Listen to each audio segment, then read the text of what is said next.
welcome back to my channel, Martin Day Trades.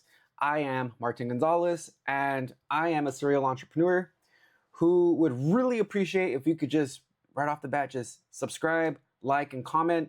Look forward to this video. I'm going to break down my winning trade Friday, June 6th, 2025. It was a news day. There was volatility. I missed the London move, which would have been the preferred move going into New York, but I did catch a reversal for a TP2. I was risking 100 points. If I was risking 50, I would have gotten stopped out, taken in an L, but I decided 100 points, play it safe, and ended up catching a 1-2. As a majority of the move, if I would have gotten in maybe 50 points better, I probably would have looked for a 300-point move, which would have given me a TP3, risk to reward of 1-3. But let's go ahead and transition the screen to my charts. Okay, so what you see here is Friday, June 6th, 2025. You see the move. This is the trade I took. That's the winning trade that I had. But I want to do something a little different. I want to actually replay this for you guys. So prior going into the market, right? Let's go to the 5-minute chart. We're now at 8:55. We're gonna play this forward. So at this point, it's 9:15, 15 minutes till the market opens. There's this gap here. People are waiting for it to kind of retrace back into it. It's very visible, a fair value gap right here. It's a 5-minute. You know, it would have been nice for this to have retraced, you know, wherever this goes, right into this fair value gap to then go higher. Probably to like 43,000 would have been a nice solid move, right? But that didn't happen. So we're gonna play this by one click. Okay, this is now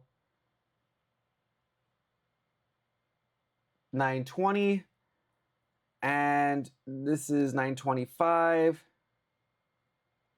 So 5 minutes till the market opens, guys. There's a bunch of emotions happening right now. People are entering, exiting. It had the big figure level right here, 800. Would have been a good spot to look to go short, but it's volatility. This is a big day, right? So prior for the market opening, I said, well, where could price gravitate towards? You know, I started going back and I was like, well, it tapped right here. Oh, wait up. It's going to show you guys exactly because of the hour and okay. So I knew that they're like on a 4-hour chart, like there's these points where they keep tapping. I go down to the daily, right? And I'm going like this, and I'm like, well, where have these points touched multiple times? And I start looking, and I'm like, okay, well, there's a bunch of candles touching right there, a lot of points, you know, so I was like, okay. And as I look across, I see a bunch of points where price, like right here, tapped it. I don't think this is the highest it's ever been, but this is an area with, I guess a lot of people call it support and resistance. It came through, it came back, almost tapped it right there. I think it did tap it, tapped it. Okay, so you can see where it tapping a lot of this price right here, and it did tap. I drew it out. So back to the 5-minute, and you guys can see where that blue line is, right? So I said, okay, well, price could come up to this like 900 to like 935. I'll give it to 43,000. If it's going to 43,000, it's probably going to just continue going bullish. So I ended up placing a sell limit order right at 42,900. And let's see what happens in the next candle. Okay, got butterflies in my stomach. I'm like, should I sell it? Should I sell it? No, let it go to my entry, right? Okay, so, or to my limit where I want to get in. Almost there. And there it goes. At this point, I feel like I'm going to lose this trade. I'm like, oh, wow, okay. It's about 32 points from hitting my stop loss. I'm probably going to get wrecked. It never wanted to come back to this fair value gap, so I'm deleting it. So at this point, we see a rejection. Once this candle closes, I was like, okay, that's a good sign. It's bearish. As long as it doesn't come higher than this high right here, this high, I was willing to, I actually dropped my stop loss to about 85 points. It's 15 points less than what I was willing to risk. So it's a little bit off my max loss I was willing to risk for the day. If I lost, okay, I was going to take an L, but it wasn't going to be the max loss I was willing to lose, right? So there we go. We're back to break even, back into some losses, back into break even.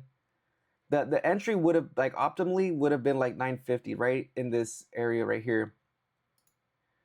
And we're just waiting. There it is. Okay, it had that push. It broke this low. I hate when this pops up.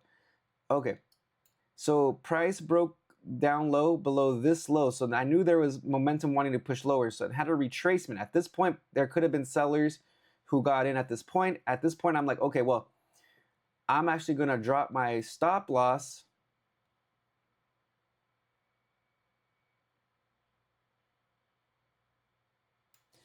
from this right here to the body. So now I'm willing to risk close to like half of what I was going to originally risk. And actually, I think I kept it right at like 70 points, like right there. So this happened, and then price came lower. As soon as this candle closed bearish, I was like, okay, let's close right here. We're just closing, tightening it in the, okay, and it started coming back up. It's within the range. Okay, at this point, it's at like TP1, or no, wait up, right? 829, not yet, not quite yet.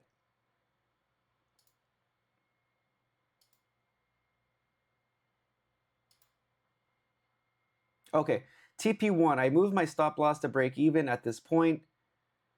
And if it comes back up because there's this gap right here, if it comes into this gap and comes back higher, well, then I was going to accept my loss for the day.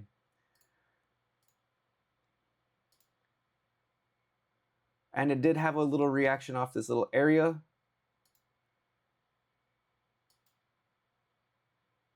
And then I had my winning trade, guys. It took a while. It took essentially, these are 5-minute bars. I got in right here to right here. It was 19 bars, 19 times 5. Quick math.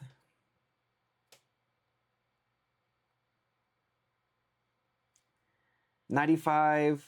It took an hour and 35 minutes for this trade to play out. So I, considering it was a dub, I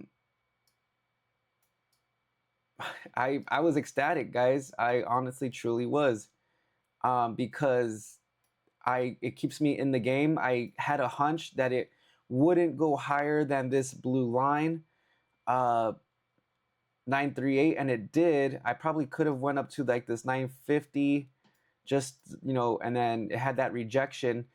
But yeah, guys, winning trade, can't complain. And then I had my target, and I was like, okay, well, what could the target be? Previous day high, London high. I was like, okay, well, it could have a high chance of retesting that London high. It's, right at that 700 level, close to that 700 level. I'm willing to take that risk or look for that target. And it kept going lower, and that was the low of the New York trading day right there at about 644. And then it kind of just ranged for the rest of the day. Oh, well, actually right here, 620. Came back up and then just ranged essentially for the rest of the day. There could have been multiple trades. The break of this London low, usually people like to trade that. We'll do a 100-point stop for a 1 to 2, which it never got to. People were still on this trade probably. They're trying to look for that. Other than that, guys, thank you for watching. Let's go back. Oh, wait, okay.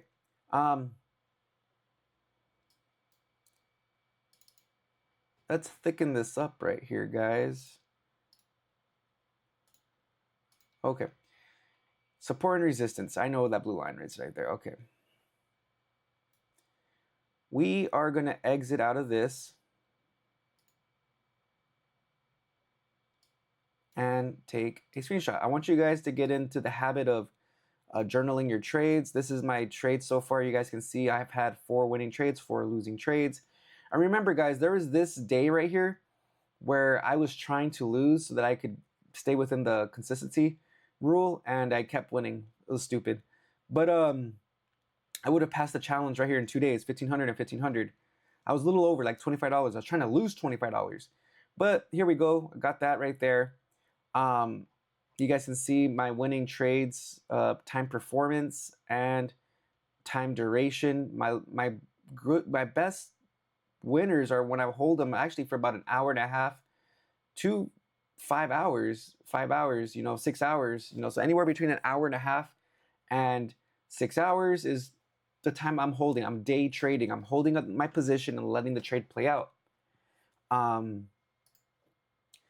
Here it is, that their consistency rule. I need another 1,000 essentially. So TP 2, risking 50 for 100 points, or risking 100 points for 200 points.